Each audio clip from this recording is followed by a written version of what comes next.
Okay.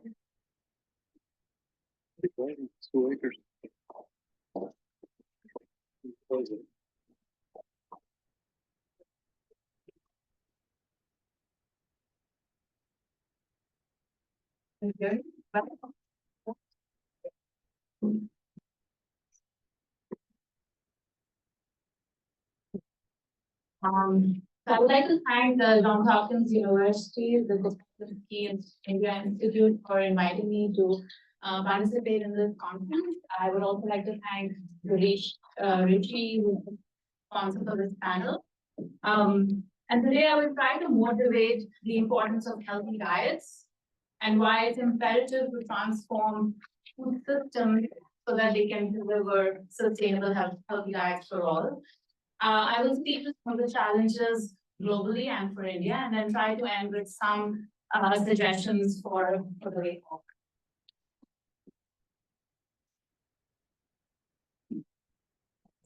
So before I go into the slide itself, a lot of what I share today is documented in IFPRI's the 2024 Global Food Policy Report, which is a flagship report that IFPRI launched every year, and this year's report focuses on food policy lessons and priorities in the changing world. It will be launched in 2 weeks. If anybody who's in the area, I invite you to attend the launch event at our headquarters in DC. So, as we know, the world is facing an increasing prevalence of the double burden of malnutrition, which is the coexistence of under and overnutrition. As seen here, 2 billion people are affected by micronutrient deficiencies worldwide. 2.2 billion people are overweight or obese. 1.2 billion people have increased blood pressure, and 500 million people have diabetes. And all these statistics are on the rise. As we know that the underlying all this are poor quality diets that are the primary contributors to all forms of malnutrition and is the leading cause of disease worldwide. It's estimated that 1 in 5 lives can be saved by improving diets. So we know that diets matter. And not only are they important, but instead of diets being determined by what is produced by the food system, it's essential that what constitutes a sustainable healthy diet is what dictates what is produced by the food system. What are health diets? So they're essentially diets that can provide the nutrients needed for an active and healthy life. And by sustainable healthy diets, we mean that they further take into account the environmental impacts of producing these diets and consuming them. So one might ask, what is wrong with our diet? Diets are heavily cereal-based in large parts of the world, which means that people get too many calories from nutrient-poor cereals and staples. Secondly, there is either over or under consumption of animal source foods. And too little consumption of fruits, vegetables, nuts, legumes, and the such. And with the increase in the consumption of ultra-processed foods, such as sugar-sweetened beverages, chips, etc., there is overconsumption of sugar, salt, and fat. So, what are some of the challenges? There are a number of factors that influence diets that people consume. So, if we start with the first one, which is laid out here as desirability, taking a consumer-focused lens, we need to understand how do people decide what they eat. What are their dietary patterns? What are the factors that determine these choices? We need to focus on how can healthy diets be made more desirable to them. And as we know, diets and preferences around food are not easy to change because these choices are determined by an interplay of complex factors such as how people respond to the certain things, what the cultural context is, what is the environmental context that they live in. And even when healthy foods are available, it's not affordable, it's not automatic that people will choose them because people eat foods that they like, or they're tasty, or they're convenient. The second challenge is around affordability. This is especially important in low and middle income context where we have low incomes coupled with high costs of safe, diverse, and healthy foods, especially fruits and vegetables and animal source food, which makes healthy diets unaffordable for at least 2 billion people worldwide. The next are issues around accessibility, where consumers often lack regular access to regular and convenient access to safe and diverse set of foods. And underlying all this is the availability, which highlights the insufficient year-round availability of diverse fruits and vegetables, which leads to higher costs and more difficult to find sources. And all of this exists within an enabling environment, which are the policies and the governance structure. So this slide lays out some common narratives that we hear often, but they don't actually pan out. I don't have time to kind of go through each one of them, but if you just read the first one, which says, food systems will improve nutrition. No, food systems can deliver healthy diets, but for nutrition, we need more than that. We need for people to have the ability to buy that healthy food. We need well-functioning health system. We need clean and sanitary environments. We need water. We need a lot of other things. So it's not just the food system that can deliver nutrition.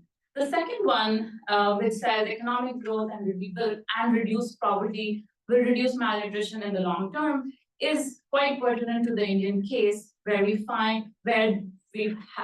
observed tremendous economic growth, reduction in poverty, but at the same time, there hasn't been commensurate reductions in malnutrition rates. So we really do need to move away from these narratives or create new ones that actually do pan out. So just moving on to some of the challenges for India, which are very similar to the ones that I mentioned for the world as a whole as well. So malnutrition rates continue to be high, and poor diets are one of their contributing factors. And many of the drivers of these poor diets also are similar. So for example, over half of the people in India cannot afford a healthy diet, and a large portion cannot afford even the least nutrient adequate diets as well. So what are least nutrient adequate diets? These are diets that are formed with sources that have the nutrients that are needed for a healthy diet, but are least cost. So a large part of the population cannot even afford that. And this is because relative prices of micronutrient-rich foods compared to cereals and staples and fats and sugars is very high. Underlying all of this are cereal-centric agriculture and food policies, which promote production of starchy staples over diverse set of foods. So they don't really help the situation. And many of the safety nets, which while they are widespread and well-functioning for the most part, provide cereals that can address hunger, but not undernutrition. And lastly, there are behavioral and cultural factors that also favor nutrient-poor foods in people's diets as opposed to nutrient-rich ones. And all of this, and to add to all of this, the emerging trend of consumption of processed and ultra-processed foods, which only adds to the problem. So looking ahead, I'm not going to pretend to or attempt to offer any solutions in this 10-minute talk, but I can try to give a few suggestions. So I think the first one that comes to mind is shifting agriculture and food policies so that they promote production and consumption of non-staple and healthier foods instead of the staples that have been going on for many, many years. I know it's easier said than done. It's not simple or straightforward, but it is extremely important. The second option is, or the option, another thing that we must do is taxes that can be better aligned to reflect the nutritional content of foods. Front of package labeling, which provides information to consumers, has been tested in a lot of other contexts and presents a good example for India to adopt as well. But we know that over 90% of food enterprises in India are small and in the informal sector and are outside the regulatory network. So to ensure that consumers just don't change their sources, but are also more aware, all of the above needs to be complemented with awareness campaigns around nutritional knowledge, diet behaviors. And I know some of this is already ongoing in India. And there are a lot of platforms such as women's self-help groups, schools that can be used to leverage some of these campaigns. And lastly, India has a whole battery of safety net programs. So the framework is already there. It's only a matter of how can we adapt them to cater to these emerging needs or design new ones and leverage the information that we have from these safety nets. There are a lot of issues that I could not talk about in this short time, such as social inclusion, equity, public-private partnerships, challenges along the value chain. There was a lot of discussion about digital transformation, which was discussed in the earlier sections. These are all equally important. Another issue is around how do we deal with emergency situations like a pandemic or what's happening in India currently, and hopefully we can get some of that in the discussion. So it's clear that there is no single intervention, approach, or policy that can accomplish the change that we want. And to achieve sustainable, healthy diets, context-relevant actions must be interlinked across the food system, along with good governance that address the evolving changes. So with that, I'll just give a little bit of an advertisement for a new science program that the CGIAR has launched, which is called Better Diets and Nutrition. We try to focus on some of the issues that I've just talked about. You can check these out on our website and also follow us on LinkedIn. So with that, I'll stop here. Thank you.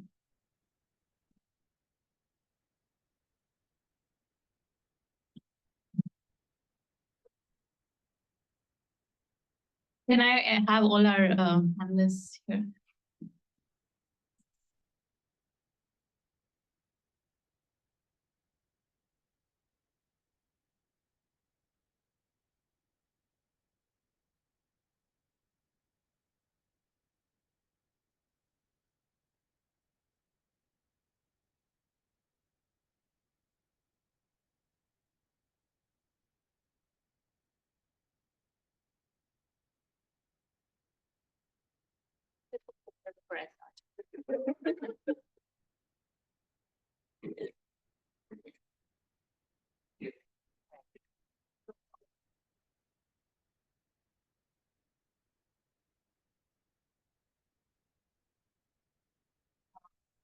I've done the talking. I'm going to have my panelists do the talking now. So I have a few questions that we've prepared. So to you, Neha. You focus a lot on the cost, the affordability of healthy diet. I mentioned that in my talk as well, especially in developing countries. Can you speak to the major barriers preventing nutritious foods from being affordable and accessible, particularly in rural areas in India? Yeah. And what innovative policies or market mechanisms have shown promise in overcoming these barriers? I think I will give a very similar answer to what you talked about. If I know the bullet point, the silver point, then basically I'm not sitting here even. So there's no simple, solutions. But I just want to briefly talk about my work and also to partially address this great question. So my name is Yan Bai. I'm from the development data group of the World Bank. And in the past, especially maybe 5 years, even 10 years, I've been focused on the research and now the work focus on to measure the cost and affordability of a healthy diet around the world. So at the beginning, it was a purely research project. So we just trying to measure what is the cost and then how many people cannot afford. Then we came up with a very highly cited paper, talking about 3 billion people who cannot afford a healthy diet around the world. But now, especially after I joined the World Bank Group, our work is really focused on how you can produce a very, economically, scientifically robust measure what as official statistics or the international statistics. So when you are reporting this number, no matter it's 2 billion or 2 billion, no matter $3 or $4, how people can trust this number for example, and how you can even improve this measure into a field that has the highest standard as how you measure GDP and inflation from all over the world and the environments. So basically, this is like our focus in the past 4 or 5 years. We standardize what are the the price data that we recommend using in this measure, and what are the food-based factor guidelines, how you even quantify those food-based factor guidelines, in different scenarios globally or in different nations, and how you can have your expenditure and income data around the world, right? So for the global monitoring, I definitely have a lot of or better answers to all of these questions. I can share more later. But for the national work, to be honest, it's really like just opening up this new area, and we are also advising, providing us, assistance to different national governments and try to track their national figures to measure the cost and affordability of a healthy diet in the different national context or subnational context. And so we have been advising different countries, for example, Nigeria, Ethiopia, Ghana. So most of them are based in Sub-Saharan Africa, and also some countries in Asia. Let's talk about India specifically. So in our global data or measure work, the definitely India has achieved a lot of improvement in terms of affordability in the past year. But now we feel like getting into a high number for the unaffordability, right? It's roughly speaking 50% of the population who cannot afford the least cost of acquiring a healthy diet. And then if you're talking about this reason, and I think these measures that here also provide some framework to think about. So from the cost side, we can talk about which food group is especially more expensive, relatively more expensive in India, or what is reasons behind, and you can just follow this kind of pathway. So in the global data, it shows that relatively speaking, the cost for healthy diet in India is really low actually compared to the neighboring countries and globally. However, if you really want to talk about which one is slightly higher or have a potential for a cost reduction, I would say the legumes, nuts, and seeds for the category. So that's more related to the sustainable diets. We're talking about the plant-based protein sources. And also because I think legumes definitely really welcome, the diet or food in India. However, our IFPRI colleagues also produced a paper a couple years ago focused on the rural area and using the dietary guidelines of India, framework to talk about this issue. And what she discovered is that dairy products definitely eating the cost. So, so dairy also has a, very relatively speaking, very quick, rapid growth cost-wise in the past years. So this is kind of thing that come into my mind. However, the agriculture or market, expert can definitely dive into why, what are the key reasons to lead this, rising cost for those plant-based, the protein sources, either plant-based or animal source-based. And then after talking about the cost side, what really leads a high number for unaffordability in India, I think, is the income side. It's really the disparity, right? So, one is about how about the average income and that the country has achieved, in the past years. Second is about what is the distributions based on this average number, right? So what we have observed in India is about how to really can get rid of or to reduce inequality in the country. At the same time, you keep this very fast growth in the income in general. So I will just stop here. So for the next question.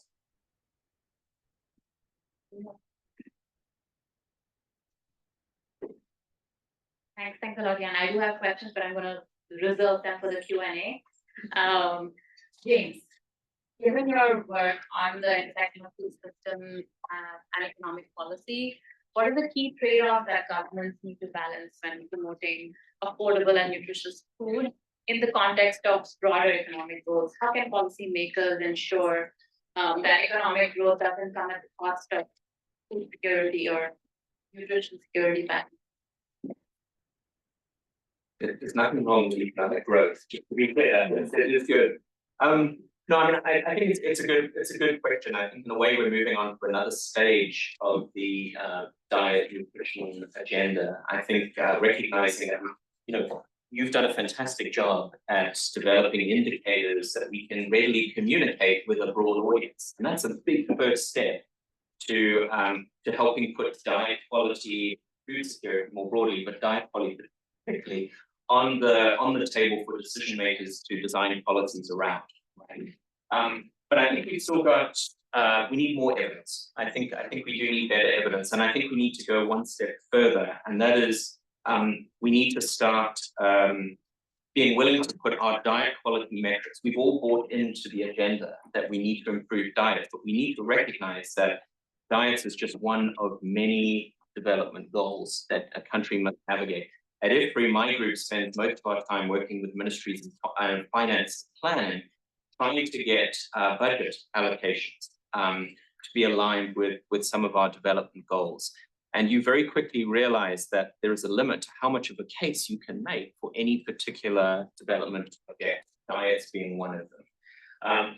And so there are a few things we need to do. One is, as I said, we need to develop outcome indicators that policymakers can understand. Nutrition can be quite an arcane field, right? Micronutrients and thresholds and so on. We need to be able to communicate diets very easily and effectively to a non-specialist policymaker who has a very broad mandate. You've done a great job in doing that. The second is we have to produce evidence where we don't work within our silos, but we actually do consider the trade-offs directly between, say, diet quality improvement, reducing poverty, creating jobs, improving women's livelihoods. Sometimes these align, but usually they don't, right? There is always a trade-off. And so we've done some work in India, for example, looking at different value chains, different agricultural value chains, food value chains, and asking ourselves, we've done this at the national level, we've done this at the state level, and the question we're asking is, if you were to direct your investments towards one part of the agri-food system, one type of product, and we've talked a lot about products that are aligned with better diets, what would be the development outcomes, not just for diets, but poverty, jobs, etc. And very clearly we see, and we found this in India, we found this at the national level and the state level, and we found it in many other countries across the world, that you will almost never find a single value chain that does it all.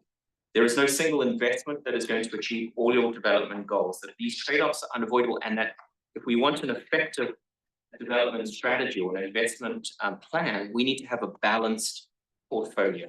So we already know, for example, that investing in cereals may be really good at reducing undernourishment, but may be far less effective at improving diets. We know that investing in high value, even non-food cash crops, export crops, can be really good at raising incomes and reducing poverty, but maybe does a lot less for food security and malnutrition.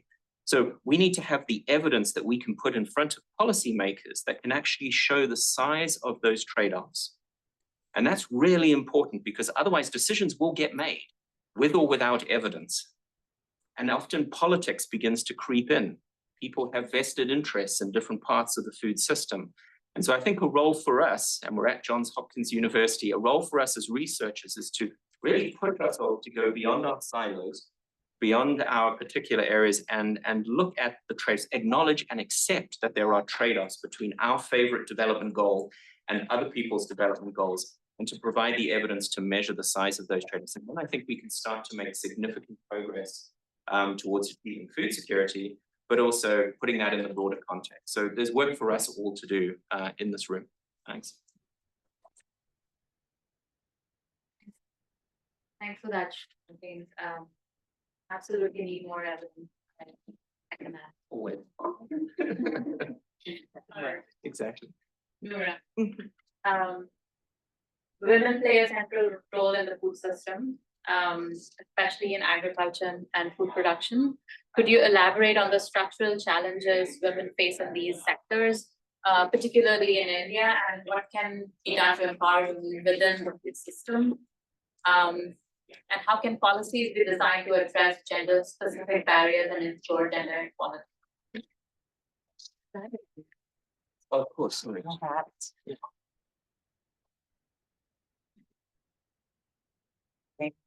Thanks for that short, simple question.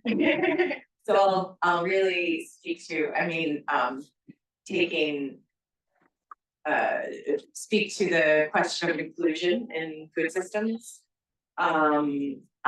So we know women are disproportionately represented in food systems. There's a kind of typically a traditional expectation or understanding that food and nutrition and diets at some place that is appropriate for women to participate, and so it tends to be where if a woman is going to go into food enterprise, off farm value addition, it's going to tend to be in food systems. So I'll talk a little bit about agriculture. Working at Gain, we do a lot off farm. So we kind of, we leave the households to IFPRI. Maybe Neha, you can come in at the household level, but I'll talk more kind of systemically. Although in agriculture, we see the same tendencies. Women will have less access to control over inputs, land, water, less kind of access to developing skills that are needed to be more productive in food enterprises, and we can think about like larger enterprises like we work with cashew plantations and tea plantations and this sort of thing, where you see women engaging in that work, but by and large wouldn't have formal employment, so they would tend to have informal employment. They would tend to not maybe feel safe, like personal safety might be an issue in a lot of these contexts. And then in terms of kind of like processing, small scale processing and retailing, so we think about small and medium enterprises in food systems. There again, it kind of mirrors that context that we see in agriculture, where you don't have, women will be less likely to have assets, business skills. We talk a lot about access to credit, and GAIN actually gives grants to SMEs that are producing nutritious or marketing nutritious foods. But if you don't have the skills to write a business plan, if you don't have the skills to understand how to register your business, all of these things are kind of the underlying structural challenges that if you just say, well, there's skills missing, let's go put some more skills out there in the world, but you don't address what's underneath that and why is that not being taken up, or why are women not competitive in these competitive grant processes, then you won't address the underlying situation. So I'll kind of come at this from the policy and programs perspective and thinking more so about those structural underlying challenges. We do a lot of work in national policy and in subnational policy, and generally what you find is that food systems policy decisions, management decisions are made in a gender blind way, right? We just assume that needs of an SME or needs of a consumer, it's all going to be the same, rather than considering that there are different needs, kind of distinct needs, priorities, preferences, constraints by gender, by all sorts of other social, economic characteristics, physical characteristics. So how do we get at what those are and integrate it into a policy process? So we work really closely, for instance, with in traditional markets, there's always like a management system, there's a management structure, there's bylaws and hours that are agreed upon. And so how do we ensure that we pick up what are the kind of understand what are the priorities or challenges, barriers, constraints that people are facing, and sorry, I got distracted with the, how is it only 10 minutes left? Okay, and so, you know, how do we basically take that information and integrate it, kind of encourage that to get into the policy discourse, into the policy process, and not that we you know, encourage that to be sort of taken up. So there's lights turned on late at night when female market vendors are walking home, for instance. Like, what are those basic fundamental things that maybe you wouldn't think about if you're thinking about it from a gender blind perspective? So just a couple of quick kind of ways that we've looked at this. There's an interesting project on looking at like the social protection system in India. A colleague of mine, Anthony Went, he's working with the government of Bihar, who has kind of leveraged these women's self-help groups to give them equipment to produce fortified foods that go into the food distribution system. Skills, equipment, training. And now what we're doing is saying, okay, well, what can we do to broaden their scope so that they can actually sell to the broader markets? So really like engaging in the food system, private sector perspective. Yeah, I'm gonna stop there. Ask me after if there are other questions, but. Thanks a lot. Thanks, Noora. Since you called on me, I will talk a little bit about the like what's going on within the household and why some of these gender issues are relevant. So we recently did a study where we collected data in India, Bangladesh, and Nepal, kind of understand what are people who are the ones who are actually doing the work in the household. We kind of knew the answer at the outset when we did the data collection. We kind of knew what we wanted to find, but it was the data was it kind of validated our you know our guess or whatever. So we find that women are doing a lot of the work in agriculture as well. At home, of course, all of the work is done by the women in terms of chores and food preparation and taking care of the young. And in agriculture, they're also contributing. What we find is anything that relates to going out of the house, anything that needs to be brought to the market or brought from the market is not being done by women. Even in households where adult men are not present, it's usually relegated to a adolescent boy to kind of go out and either sell the produce or bring it to the market. So, you know, these are some of the challenges that are present even within the household. You don't even need to get out and go into the food system to kind of feel these. And what we kind of look at from the nutrition lens is when we are asking women to produce these nutritious foods, who's going to make it? Who's going to cook that really nutritious food? It is going to be the mothers or the women in the household. So kind of trying to be cognizant of the fact that they are doing a lot of the work. It is really easy to buy that instant noodle and cook it and you feed the whole family. It gets done quickly. So just kind of being cognizant of all these things and how can we make lives better for everyone and not just. So I know that we have very few minutes left. We did have another round of 5 minutes. So we were. I'll open it up to questions. Maybe select a few and then we try to please introduce yourself maybe and tell us who the question is for. So we have mics. So we're giving everybody from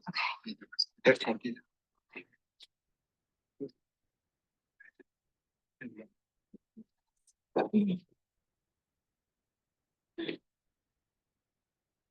Right, good afternoon. Thank you for a very good discussion. I'm Neha.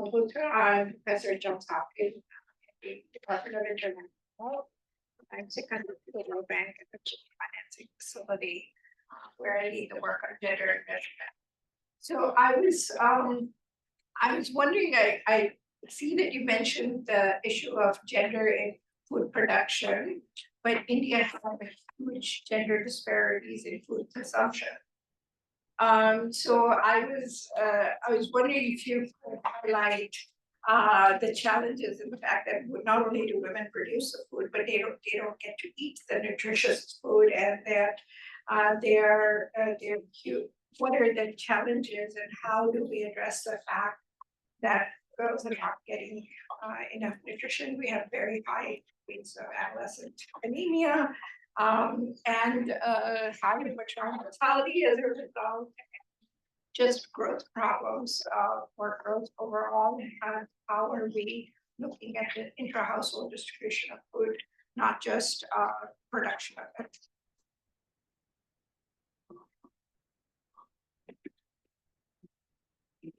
Maybe. No, we flag. Thank you. That is an excellent panel. My name is Sundar Ramaswamy, a development economist and teacher at Millbrae College in Vermont.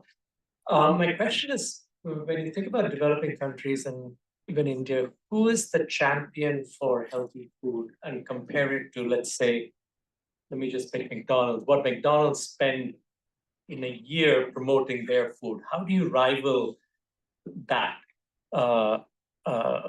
Private capitalist companies promoting food, which may not be as healthy as what you talked about. Who is the champion, and how much are you spending in an order of magnitude for that? Just curious.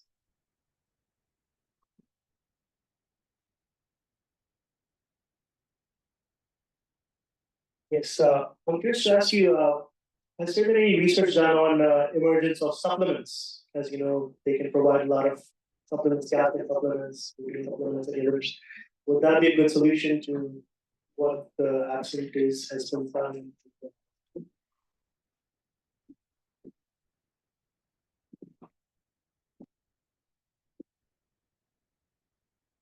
Very good evening. I'm Priya from Center for Youth Development Activity. My question is, we promote the green entrepreneurship. So there are this year, as India decided last year that millet will be promoting this, last year. So we try to promote the millet-based products to the women and the started the businesses in different areas of part of India. Now the real action come where the buying habit of the people. So when you planning to start the business in the millet base, how many people are buying and having the eating that? So do you have anything related to any green entrepreneurship businesses starting, which is giving the nutrition value? They are making the that kind of impactful value. Yeah.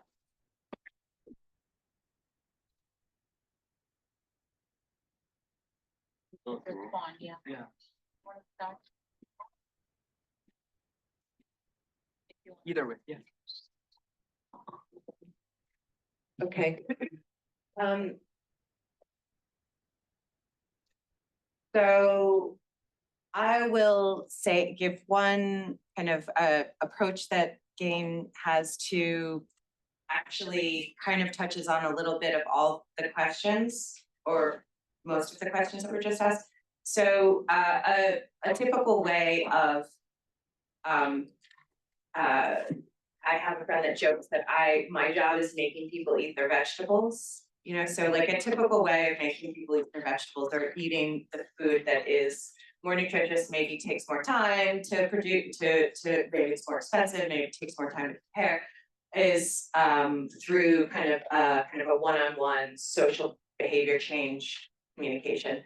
The way that GAIN approaches this is by using private sector marketing techniques.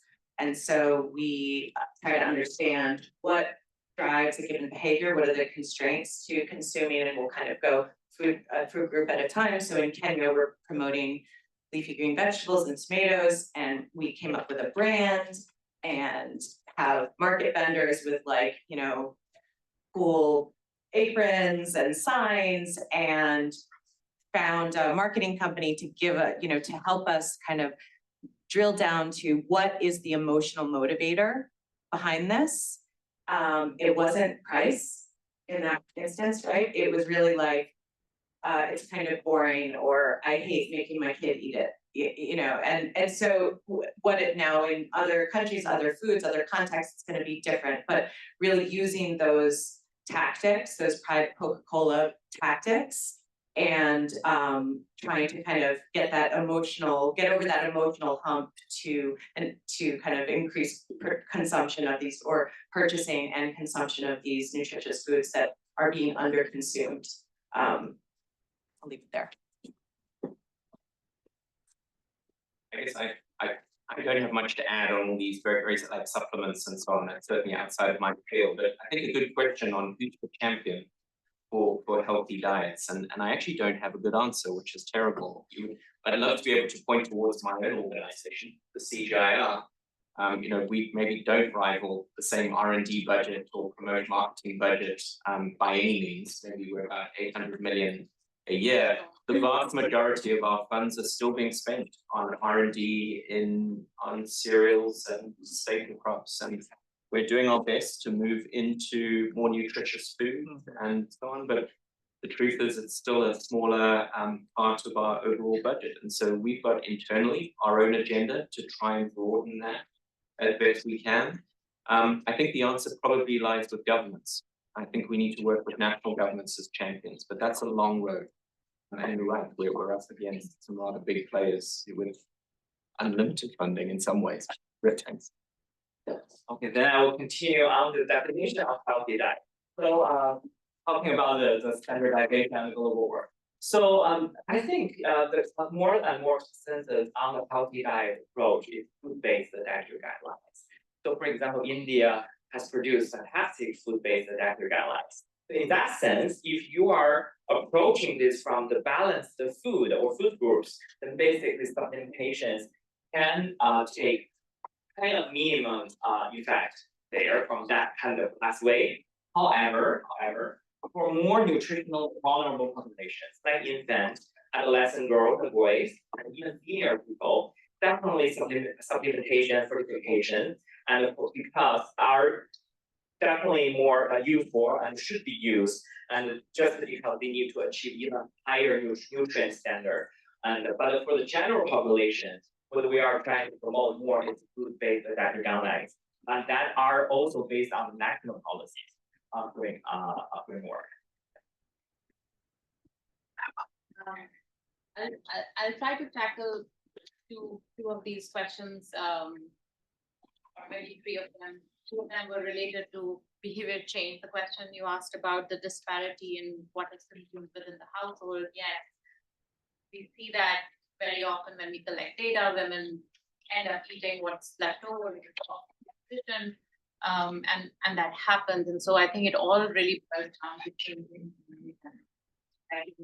communication. We've been doing it for many years. We haven't yet cracked that nut of how can we actually do it.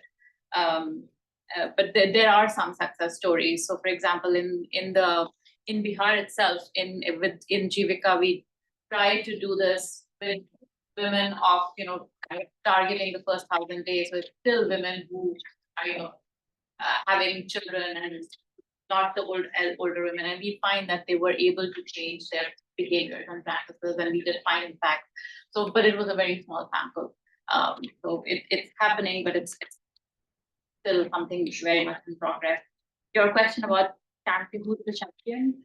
I don't think we can compete with the multinationals, and I agree with you. I mean, I think you've really hit the nail on its head. We really need to find partners, maybe partner with the private sector to figure out how can we get people to eat the healthier food or produce the healthier food, and kind of steer away from I'm totally fine. Thank you so much. Thank you all so much.